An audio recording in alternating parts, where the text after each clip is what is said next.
All right, well, we can go ahead and get started. It's about 5 after, and there's a lot of ground to cover.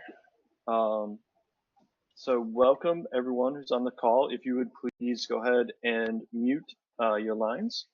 We are recording this call and we'll have time to take questions at the end. And, just so we don't have any extra voice or video on the line than necessary. So thank you all for coming again. This is Milwaukee's Path to Zero Food Waste and Actionable Roadmap. This presentation is essentially diving into the background behind our 2024 Milwaukee Food Waste Assessment, which is an effort to support the Milwaukee's Climate and Equity Plan, specifically with regard to food waste and finding higher and better uses for it. We had a lot of help on this. Most of the groundwork laid for this research was done by many other nonprofits and organizations, and we just want to give a shout out to a special thank you to Bruce Wiggins, whose foresight, initiative, and determination kicked off the study, and the Greater Milwaukee Foundation, who made it all come to fruition in the end, as well as all these other organizations you see noted here that have done work in their own fields and produce data and put it out there for the world. And we brought it all together really in this assessment. A little bit about WasteCap. We are a 25-year-old nonprofit. Actually, I'm sorry. Oh my gosh, we're almost 30 years old at this point. Maybe we should set up our 30-year anniversary. But we basically help businesses and institutions get to zero waste. We do it mostly in Wisconsin, but also elsewhere. The FEED MKE project, pilot project, is the organization that we're aiming to support with this effort. It was put together by a EPA grant and is being run in Milwaukee. USDA grant. USDA grant, I'm sorry. Yes. USDA grant, thank you for that. Would you like to say a few words about the FEED Milwaukee project? Yeah, I have a few things to say, and maybe I'll just give a little bit of an intro to this topic, and then please fill in anything you feel I'm missing. But the FEED Milwaukee pilot project is funded through a USDA grant. The grant application was actually written by the same folks that Dan is talking about, supporting some of the initial and early steps, including Bruce and others. There's quite a few people I know on the call and who will be listening in who are involved. It's basically a 2-year grant. It kicked off in June of 2024. I was hired to lead the pilot project. We have some pretty intensive goals around food waste recovery, making sure that we're feeding hungry people and keeping edible food out of landfills. Our pilot project outcomes, the actual metrics, are listed there. But again, we are also in support of the 10 big ideas in the Climate and Equity Plan. And I don't know, Stephanie, are you running the slides? But if we could just go to the next couple, I just wanted to talk about a few things. So we have 4 key objectives in support of those goals. WasteCap has been an important partner, as have several other organizations, both internal to the city of Milwaukee, including the Department of Public Works, the Milwaukee Public Health Department, and then external as well. Our key goals are around raising awareness and sharing information. If you heard Bruce talk about the coalition newsletter, the Milwaukee Coalition, the FEED MKE Coalition, is a group now of 345 people in the Milwaukee area who are working to resolve these issues and really build solutions. Partnerships with local food banks, working closely with the Milwaukee Food Council, the Greater Milwaukee Foundation. We are investing in solutions, so we took $190,000 of the money that we received through the federal grant and put that into mini grants. And we have local organizations and nonprofits and for-profits here who are building food recovery solutions as well as composting initiatives. And we very recently, in honor of the sort of Food Waste Prevention Week in April, launched a challenge with one of our participants who's a mini grant recipient and also a Food Saver Challenge participant, Alicia Miller of Soul Brew Kombucha. We kicked it off there at her place. If we could go to the next slide, I'll just talk a little bit more about that. So the Food Saver Challenge is something that's done around the nation. It's basically an initiative designed to help restaurants and food business-owned beverage owners, but also consumers. And so we're really taking a slightly different approach. Rather than just asking businesses to sign up, we're prepared to provide them resources. We're able to help them one-on-one, design some really cool and innovative challenges. Soul Brew Kombucha is going to be asking for everybody's input later on this year when zucchini season is in full swing to see if we can't figure out, a good flavor for a kombucha featuring zucchini. But if you go to the next slide, it's got a little bit of information too that's timely for today. So I was so excited that today we were actually going to get together and hear all the cool things that WasteCap has to share with us, in part because it stopped Food Waste Day internationally on April 30th. And to the fermentation point that Bruce made, we had a fermentation workshop recently. I've included one little recipe that I think is probably the one that surprised most people, and that is that your cauliflower leaves are very edible and also tasty. So we've got a recipe here for cauliflower leaves with cumin and garlic. We will continue to have additional workshops, but fermentation and freezing are two often overlooked ways, whether it's pickling or, kind of preserving in oil or brine, or freezing, two really often overlooked ways to save food that's about to go bad. And the final slide that I have to share with you today is the next one. There's a QR code there if you'd like to get more involved with the Food Saver Challenge. It's going all year, so we'll be continuing to implement new solutions until April of 2026. There's a little link there that you can sign up, even if you just want to learn more. But we'll be sharing recipe guides, we'll be sharing workshops, we're gearing things toward adults, families, children, and studies like the one that Dan is presenting today and the one that I know Ruth O'Donnell from DNR is on the call is doing. They're so critical to helping us understand our potential. And I think that's one of the most important things for how FEED MKE is integrating this information that we're receiving is, where are we now? Where would we like to be? And how can we close that delta or close that gap?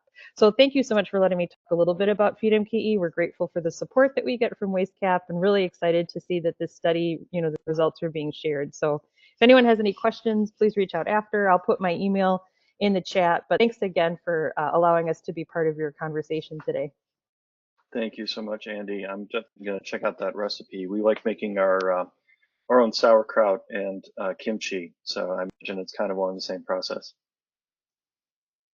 All right, so very quickly today, we'll be diving into our study and going through the background, the summary of our findings, and then really the background behind our calculations and sharing that process that we went through. So as Andy mentioned, the grant group got together to write the grant for FEED MKE, and we were in the room at the time, and we were asking the question of, looking at food waste in Milwaukee, how much really is there, and what is really the scale of the solutions that we're going to need to really put a serious dent in food waste in Milwaukee? And we found that we didn't have the answer for that question at the time. And we knew from a previous study that we had done on the state of Wisconsin that we could perform that study. Wasn't any time to do it in the actual grant itself, but we found other groups to step up and provide the resources to produce that study. And so these are our findings, really the key questions of how much food waste is there in Milwaukee and what is the scale of solution necessary to really get to zero, theoretical zero. So our findings in a nutshell was that there was an average of 142,000 tons per year of edible food, spoilage, and food scraps produced in Milwaukee County. Just as a side note, all of the references that I'll speak about today refer to Milwaukee County just because it was easier to do the calculations for the county than it was to narrow it down to the city itself. So if we were to get to zero food waste, what would that look like? We would be able to satisfy food insecurity in Milwaukee. Essentially, there's enough edible food that's being thrown away right now that if it were redistributed, we would end hunger in Milwaukee. We'd be able to restore roughly 470 acres of degraded farmland per year, or stop degradation on 6,350 acres of farmland. One thing I know some of the people on this call are familiar with is the loss of topsoil in our farmland in Wisconsin. In 2014, 30% of of Wisconsin farmland was officially degraded, was not producing anywhere near what it could produce, and we were losing 1% of total farmland per year, largely due to conventional farming practices, but also due to wind and water erosion, things like that. which are exacerbated. So composting could restore 470 acres. We could be producing 0.3% of our natural gas demand by sending the remaining food to biodigestion.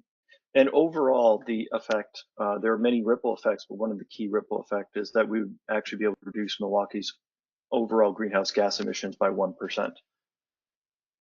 Okay. So what would we need to actually get there? We would need 240,000 square feet of food redistribution facilities. That's food trucks, food pantries, soup kitchens, etc. We need roughly 35 acres of additional acres of compost processing facilities, and roughly 5 million gallons of biodigestion facilities. We'd also need the MMSD to take on up to 3,000 more tons per year down the drain, and another 2,000 tons per year at their high strength digester. Now, it sounds like a lot. Those are the big infrastructure elements. That's on top of all of the other aspects that would require to make this happen, really zoning and building code updates, TIF and opportunity zone creation, coordination between nonprofits and government programs, such as some of the ones that Andy mentioned that FEED Milwaukee is supporting with those mini grants, cooperation between the utilities, the towns, and the cities in the county. Food waste is not going to be a thing that just the city alone can satisfy by itself. It's the infrastructure needed is going to need to draw from larger areas and be a cooperative investment between Milwaukee City and its neighbors. There'll be need to be public-private investment. Organizations such as Blue Ribbon Organics and Compost Crusader that are for-profit companies that are hauling and processing material would need to work together with nonprofits, et cetera, and the city as well to really make some of those large moves happen. To give you an example, 5 million gallons of biodigestion facilities is about twice the size of the biodigester that was run at Potawatomi that was shut down a few years ago. So we can do it. We have the room for it. If we get creative about where we place it, there's lots of areas that these facilities can go within the county of Milwaukee. And the last step of our study looked at where in Milwaukee would be prime locations. The map on the left is food redistribution. The map on the right is food processing. So food redistribution are those food pantries, soup kitchens, et cetera. On the right would be the composters, biodigesters, et cetera, the processors that turn unedible food into useful product. Just by nature of food redistribution and its connection between source and need, there are a lot smaller, many smaller areas that would need to be targeted for food redistribution. And from food processing, those facilities are generally tied more so to logistic routes and large source producers of food waste that you don't want to have to move material very far from those locations. So that's kind of an overview of our findings. How did we get there though? From the first question, first question we asked was how much is there? Much like a river's watershed, the landfills around Milwaukee have a waste shed, and so we kind of determined the waste shed for each of the 2 clusters of landfills in Milwaukee County. If you don't know where they are, there's one in the northwest corner and one in the southwest corner. They're composed of a couple of different landfills each. And then there's an outer ring of landfills. You can see the brown dots on the map to the north, west, and south that kind of compose the second ring of landfills. People don't like hauling trash very far when you're picking your landfill, so generally kind of works that you'll go to the nearest landfill when you're hauling waste. And so we were able to determine the economic productivity and population of the areas of each county that contributed to those landfills. And by using that data, plus the tracking information, the quantity tracking information that the DNR collects for every landfill each year, we're able to determine what percentage of Milwaukee County is contributing to the overall total municipal solid waste quantities going into each of those landfills. Next step, we took a look at, well, now we know how much Milwaukee County is contributing to each of the landfills per year. Only a portion of that is actually organics and food. And in southeastern Wisconsin, the DNR study from 2021 helped us identify that about 15.5% of the amount of municipal solid waste going into those landfills is wasted food and spoilage. About 6.3% is food scraps, that's inedible food cuttings. And important for later, 1.6% of the material going into those landfills is still yard waste and branches under 6 inches diameter. This is the compostable, material that could have been composted. And that'll become clear why that's important in a little bit. So we determined from that Milwaukee produced about 142,000 tons of food waste per year. 100,500 tons of it roughly is food waste and spoilage, and about 41,000 tons is food scraps, and 9,800 tons of compostable yard waste material every year. So now that we know the quantities, what are we going to do with it? We follow, in general, with our practice helping businesses get to zero waste, we follow the EPA's hierarchy for waste processing. And when it comes to food waste, it's a little bit different than when it comes to other wastes. But obviously, the first thing you should always try to do is reduce, prevent wasted food. Feed people is the next priority. Feed animals is the third priority. Compost or digest is fourth. And then anaerobic digestion or incineration is fifth. So Milwaukee's priorities align with the EPA's priorities. They're looking to feed people where possible first. And then the rest from there going to biodigestion or composting, and then sending food down the drain or to an incinerator is the last resort. We have one benefit over many cities in the US in that what goes down the drain here in Milwaukee actually gets turned into fertilizer. The Milorganite is one of the first municipally sourced or municipally created fertilizers in the US, and it's really quite old. I think they were doing it since the late 1800s, early 1900s. So we've got a really long history of doing that. So send edible food to people. We were able to sit down with Feeding America. They track the number of meals needed by county to eliminate food insecurity on an annual basis. That's above and beyond what what everyone is already doing, basically. That's their estimate of how much more need is still out there. So we took that amount, we were able to multiply that by the USDA's average weight per meal to get a total quantity of food that would be in demand for feeding people. Additionally, we did basically the same thing with animals, although it's a little bit harder on that. We had a lot less data to go off of. So our feeding animals number is pretty light. There could be more out there for that purpose. But in general, the total amount of food needed by people still is going to limit the total amount of the annual food waste that Milwaukee is creating that we can actually send to people.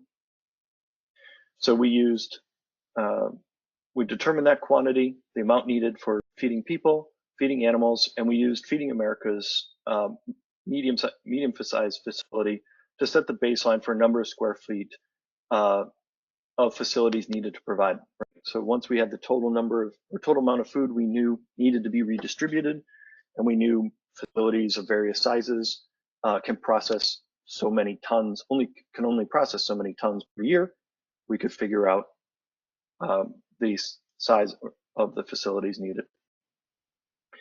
With composting, windrow composting can only handle at most about a 1-to-1 ratio of yard waste to food waste. So even if we wanted to compost all of the food waste in Milwaukee, we don't have enough browns to meet the greens to be able to do that. So that 9,800 tons of compostable yard material that's still going to landfill in Milwaukee pretty much sets the upper limit on the amount of food waste that can be composted, the additional amount of food waste that can be composted using traditional methods. We dipped into the 2017 SARE composting study, which we were also a part of, and pulled out data there from the composting facilities to determine an average processing rate. We have about 1 acre of industrial composting can process about 3,850 cubic yards of material per year. Now that's a combined browns and greens material.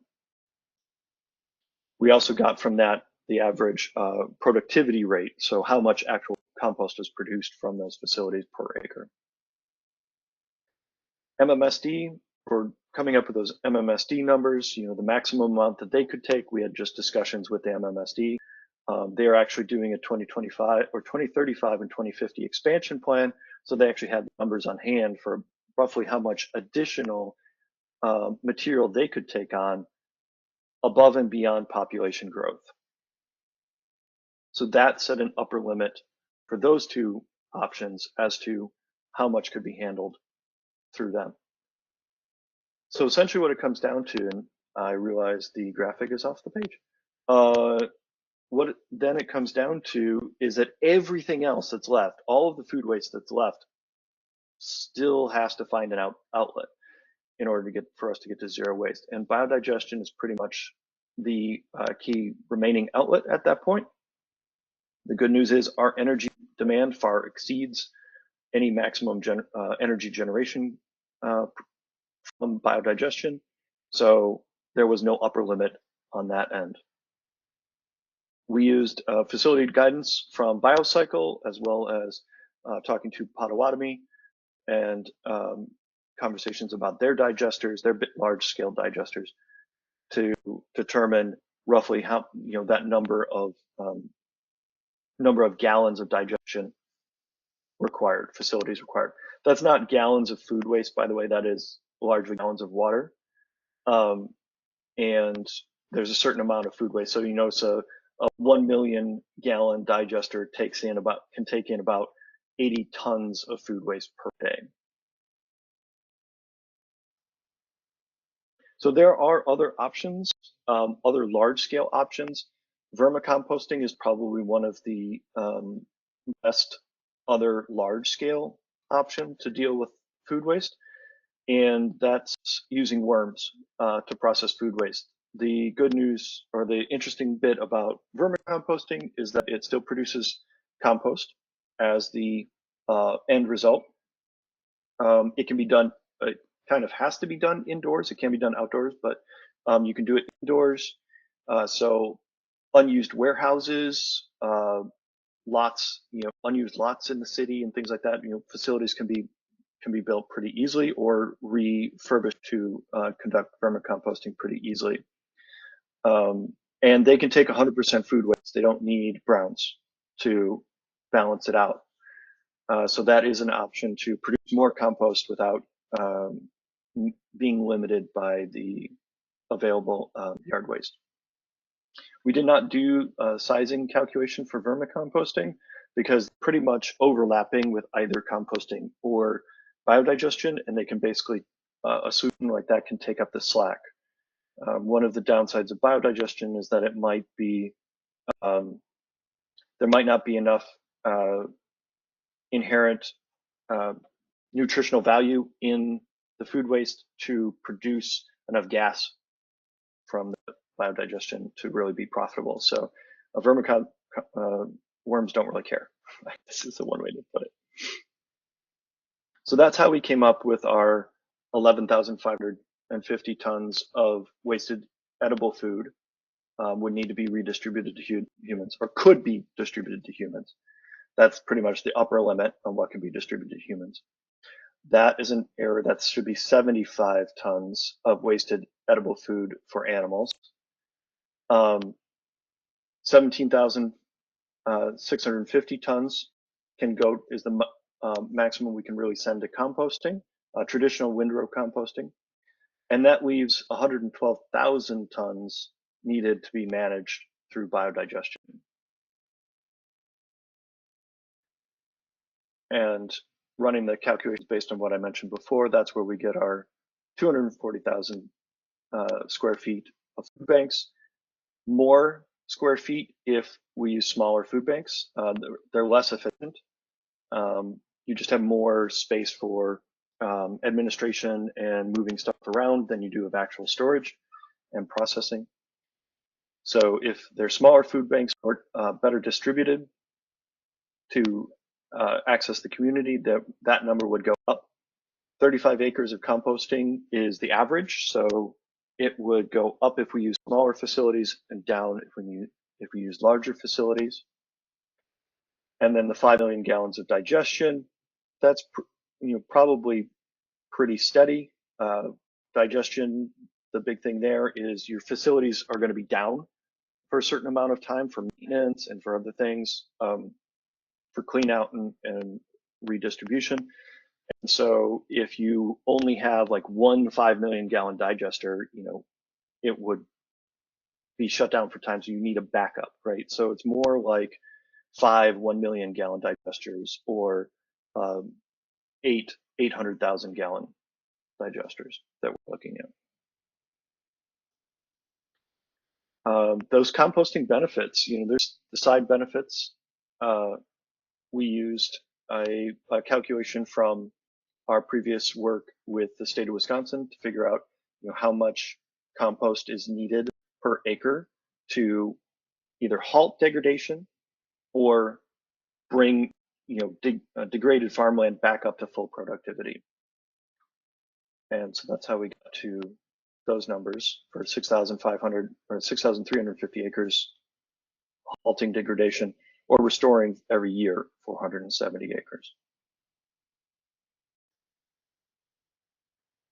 And then the biodigestion, 4.2 million gallons of processing would produce about 2.3 million cubic feet of biogas per day at a 60% methane content.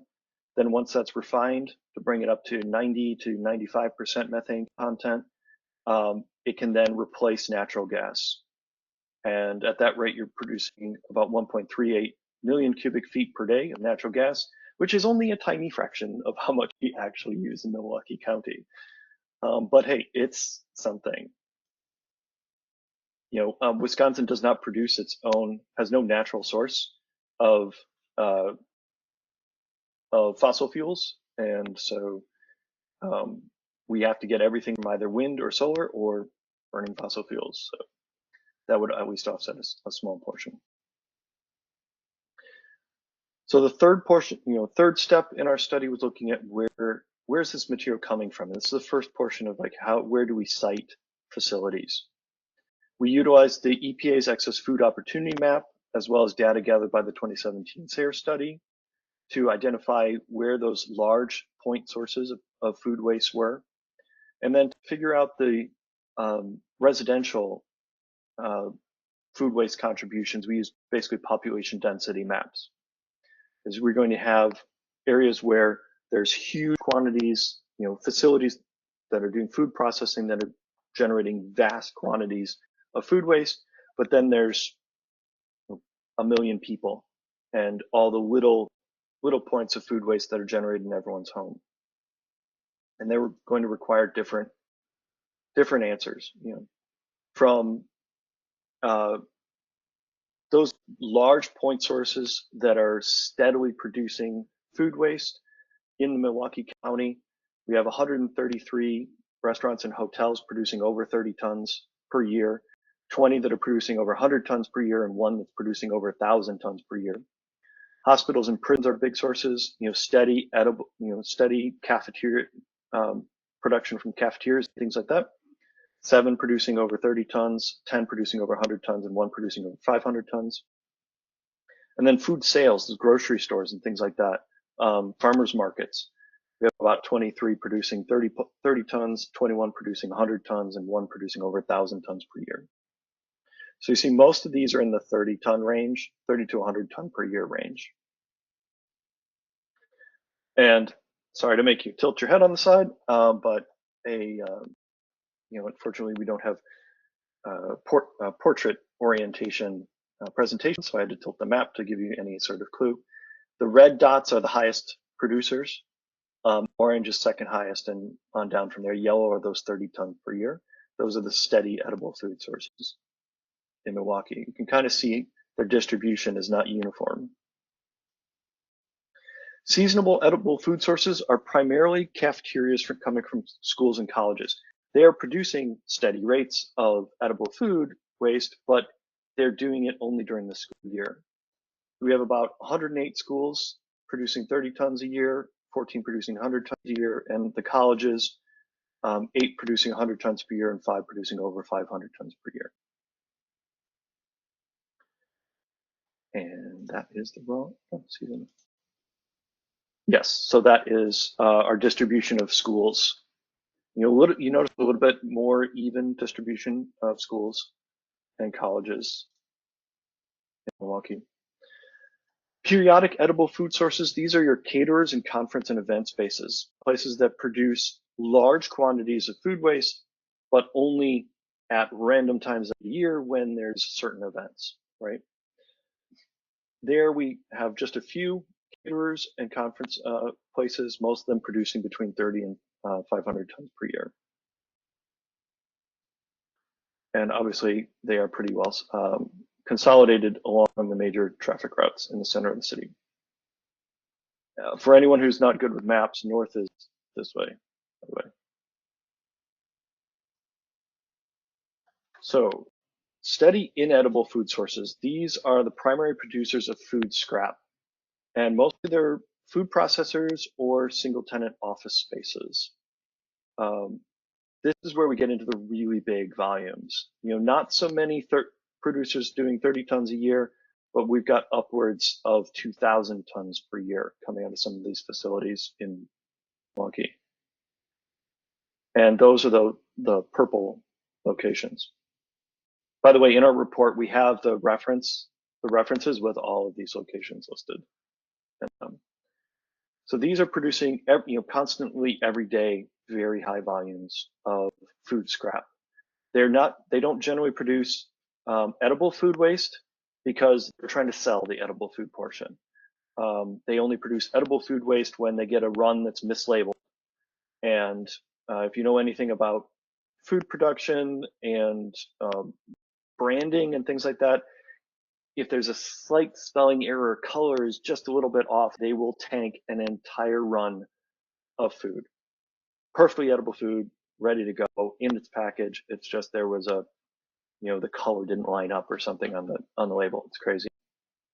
But they will throw it out rather than relabel it. So that does happen. There are huge dumps of food from these locations, but it's very rare, and they try not to have that issue.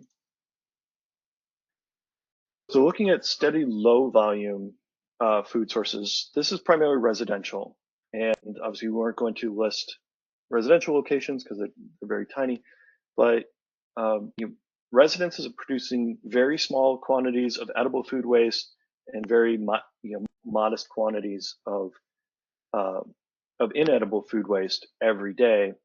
But you put 1 million of them together, and it comes out to about half of the total food waste in Milwaukee. So even if we dealt with all of those major producers that I already mentioned, that would only get us as far as maybe 30 to 45% of the total food waste. We do have to address residential food waste at some point. Key areas there, it's really just based on population density.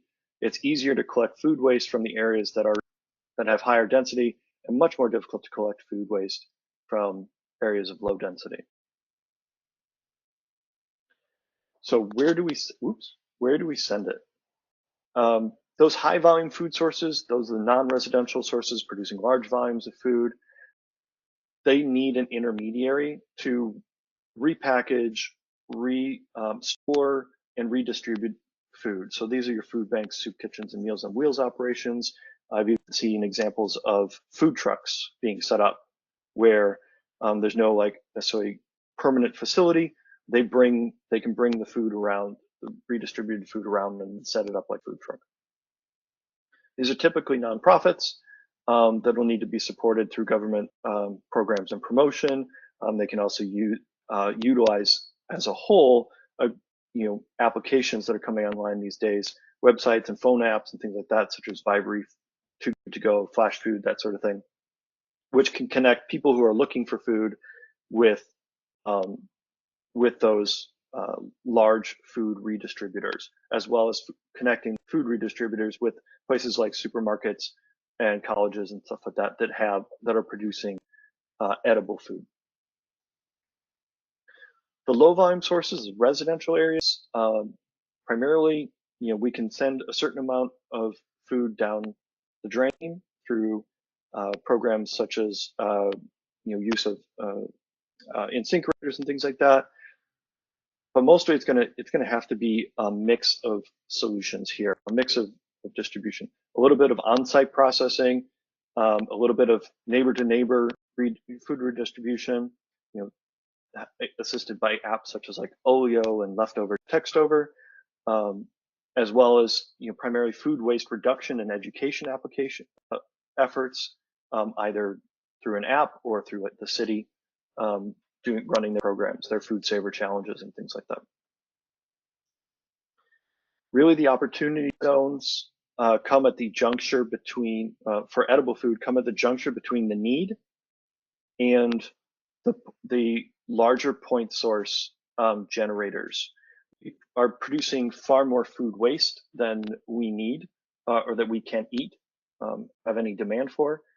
So the most efficient redistribution of food is probably going to be partnerships with the large edible food producers and food redistributors. As great as it would be to have smaller local programs and these apps where you can get food to a neighbor, those are great, but they're not going to move the needle as much as a large, really connecting the large producers with a intermediary that can process that and redistribute it. So to produce those maps, we just combined the maps of food stamp usage rates with the point source producers to come up with the map that I showed earlier, those key food redistribution zones. You can see on this map a little bit in the background, the red areas, the red shaded areas are the density of food stamp usage. And then the dots are the locations of edible food, the point source edible food producer, steady edible food point producers. For compost and digestion considerations, those high volume producers, there are fewer of them, but their quantities are much higher. Those lists I showed earlier, 5 food waste producers over 2,000 tons a year in Milwaukee. So those really high point source inedible food production locations really drive logistical considerations. Food waste is heavy. It's wet. It is not easily transported in the kind of volumes of a full-size garbage truck. Full-size garbage truck would hit its weight limit before it hit its volume capacity. And so in general, when you see vehicles that are handling compostable or digestible material, they tend to be smaller containers on full-size, full capacity vehicles. If those vehicles could drain their liquids, they could collect more actual food waste. So really you don't want to be transporting really heavy food waste a very long distance if at all possible. So even the current landfill locations out at the very corners of the county are kind of not ideal locations for food processing. If we can get it closer, it'd be a lot better. Obviously composting requires large areas of open land, although aerated composting does require less land and more equipment than composting operations. And vermicomposting does not necessarily require land. It can be done in converted manufacturing buildings and warehouses and things like that there are plenty of in Milwaukee. If you really start looking around, there are large areas, open areas in Milwaukee that are either disused or underused that could be utilized for some of these positions or for some of these facilities. Obviously, these high volume processing sources would require TIFs and zoning regulations. Biodigestion facilities really need to be sited in a way that they can connect to utilities, and they need cooperation with We Energies to get that. And another consideration, the compost and vermicompost facilities are going to be pumping out a large quantity of compost. We need a market for that compost, a long-term market for that compost. The quantity produced, if we got to zero food waste with the quantity mentioned earlier going to composting, that would produce 155%. It would be a 155% increase in the current demand for compost. So we're going to really need to figure out ways to push compost out to new markets or incentivize the creation of new markets. We used the example of farmland restoration as an outlet, but someone would actually need to get the word out that that is a thing that's necessary, and potentially incentivize farmers to actually do it. And in a lot of cases, farmers, they already have a lot on their plate and they're just eating by and doing more. They don't necessarily want to do more, even though their productivity is going down every year, right? So yeah, we'd have to get over that hump.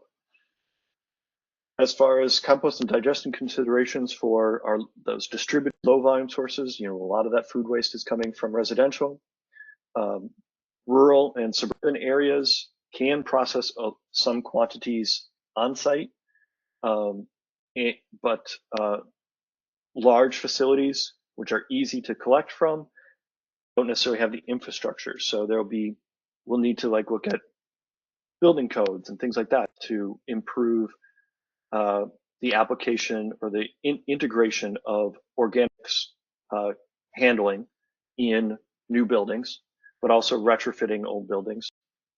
And then as far as rural areas, incentivizing composting and things like that, and reduction across the board.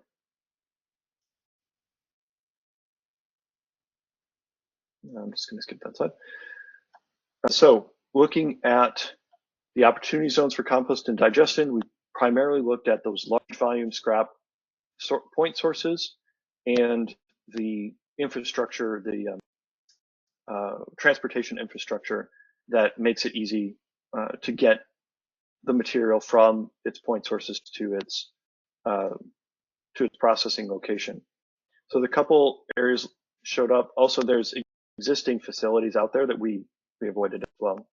So there's a lot of opportunity in the south and the north, as well as along the main transportation corridors in the center of Milwaukee County. Although there's obviously quite a bit of development in these areas, there are spots, especially up here, that have quite a bit of open land, and in these areas, quite a bit of disused land or unused land. Down south, a lot of open land, up north. So taking those quantities that We were able to also run an EPA warm model to calculate the greenhouse gas reductions using the amount of food waste produced, composted, yard waste composted, and food waste digested. And we could estimate that about 100, if we got to zero food waste using these methods, it would reduce Milwaukee's greenhouse gas emissions by about 120,000 metric tons of CO2 per year, similar to removing 25,000 cars from the road each year. And if you, I find it helpful to imagine the size. What does 1 ton of metric CO2 look like? It's about the size of a hot air balloon. That's about 120,000 hot air balloons every year. It is only 1% of our total greenhouse gas reduction effort, greenhouse gases per year, but it is one piece in the puzzle to reducing GHGs in Milwaukee. It will also create a net 42 full-time jobs according to the warm model. I suspect that number would actually be a lot higher, considering the amount, considering the extra labor and food redistribution.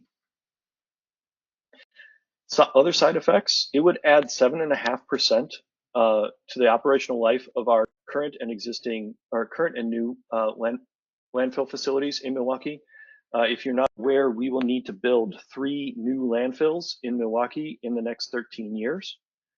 Going this route, getting that reduction in place would increase the life of each of those landfills by about 13 months. It also has an economic value. It reduced the burden on nonprofits by about 95 million per year. So I know I still rushed through a ton of information.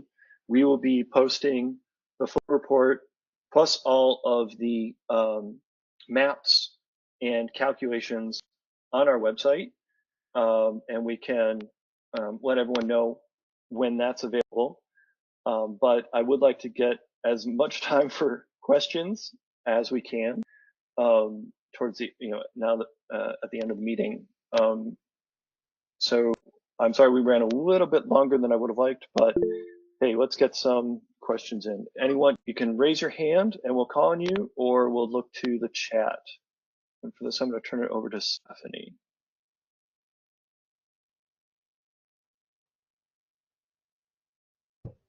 Okay, so it looks like Ruth, you have a question? Yes, I do. Dan, what are you going to do with all of this wonderful information? It was wonderful. It just kind of as an aside, when you were talking about vermicomposting, I'm like, is Northridge Mall still available? Right? Yeah, exactly. I mean, these days now I can't drive down the highway or down the street without looking at buildings and going like, take that one, take that lot, do that. That's a 2 acres there, that's 5 acres there. There's a big unused warehouse that could process 20 tons a day through vermicomposting, that sort of thing. Yeah. But to get to your question, what are we doing with it? We are sending this information to the city, obviously. We are distributing it to all of the people that helped us put this information together because it's useful information to them. I'm sure Compost Crusader, if they don't already have a list of all the food waste producers in Milwaukee, I'm sure they wouldn't mind having a list of who to take a look at as potential customers. And then, like the composters that are already in the city, what are they doing? Where are they looking for new facilities and increasing their markets and things like that? What's the thresholds that could be helping them? Yeah. Another thought I had is at one point I had run across the Sewer Pack website, and it seemed like they were doing work on a regional food system plan, which also includes waste reduction. And I would think they would be interested in this information. So and I can send, I can send you the link to that. The DNR has requested this information. The city obviously has. Feeding America is interested. So yeah, I mean, but it goes beyond just that. I think it's helpful for people to know too. You know, like Yeah. what can they do at home? It's residential food waste is an issue. It's comprising roughly 50% of our total food waste production. So, and it's the most difficult because it is very small volume spread out over a very large area, which makes it inefficient to collect. You know, you can collect from those big residential towers and things like that if they have the infrastructure. But you know, how many residential towers, condo buildings have you seen with a dedicated organics collection chutes and things like that, right? We also work with building design, mostly because we work with people who are trying to reduce their waste, and they build buildings and then they go, oh, we never put in the infrastructure. So we also work with design companies to make sure that that kind of infrastructure gets in buildings to begin with. Thank you, Dan. Okay, looks like next we have Ann White. Thank you. Great presentation, Dan. Thanks, Ann. So I think you mentioned earlier that Pato shut down its biodigester. Why did they do that? They were having issues with stability in sourcing. They were having some issues with their mix, basically. Their bugs weren't happy. And primarily they were having issues with disposal of digestate. So that's the sludge left over after the bugs are done, which is a land spreadable, compostable material. But they were having some difficulties in ensuring a constant outlet for that. So Plus Pato whatever had other that issues they were having. Yes, any new facilities would have the same kind of issues that the existing or old facilities would have. And then I also have a comment regarding your TIF, the tax incremental financing aspect that you mentioned. So, you know, coming from a real estate perspective, we deal with TIF all the time. They're not gonna wanna, what their main goal is to get these vacant lots and these vacant buildings back on the tax rolls so that they're generating tax revenue for the city and the county. So if you're putting these composting and worms and biodigesters, they need to be able to make money and generate profit for the city. Otherwise, you're never going to get a TIF. Right. And right now, if you've been watching the city of Milwaukee, there is no standard TIF policy in the city of Milwaukee. Yeah, zoning and city-based incentives for development would likely be required to really ground some of these larger facilities. Right. So, I mean, I'm just saying that if a nonprofit is going to be building a biodigester or doing this Oh composting no, stuff, yeah, they're not going to be on the tax composting. rolls. Exactly, And you're not- composting and biodigestion are definitely at scale are definitely for-profit businesses. I don't know, maybe there's a miracle nonprofit that comes out that does it, but yeah, it's a very much capital intensive process to set up a really commercial grade or industrial level processing for compost and biodigestion. Yeah. Thanks, Dan. I mean, we love our compost kids, but I don't think there's enough kids to compost 170,000 tons per year. We had Are there another any hand. other questions? Bruce has a hand up. I can't see everyone on the chat list, so. Yeah. Excellent study, Dan and Stephanie. Thank you. Thank you both. Really thorough and appreciate it. I wanted to follow up on Ann and let's see, who was the previous speaker? I didn't quite get it. Andy? But, Andy was. yeah. Oh, yeah. The previous Ruth, was that Ruth O'Donnell? It was Ruth O'Donnell with the DNR. Yeah. I have contacts at Sewer Pack and can forward them this information. That'd be another good presentation and agree that a good presentation to DCD about the business opportunities would be useful. But then also thinking the next step might be to try to identify some of the business opportunities and work through oh gosh, what's Jesse Survey's organization? It's the Wisconsin Sustainable Business Council. Oh, okay. Trying to find some entrepreneurial opportunities and hook into networks there with federal cutbacks and state difficulties, even though the state is working on a study trying to identify some private sector business opportunities, and promoting that might be a good next step. Certainly. I mean, one thing that the study really highlights is that there's no shortage of material. There are definitely limits to demand, which are interesting. But it's definitely a business case at this point. If we get someone who wants to come in and say and build a biodigester, they know how much capacity there is out there for it. Mm-hmm. Yeah, well, having resources is at least part of a business opportunity, and an entrepreneurial person might be able to stimulate on the demand side. So just a suggestion at this point. But thanks again for your work. It's an excellent study. Thank you.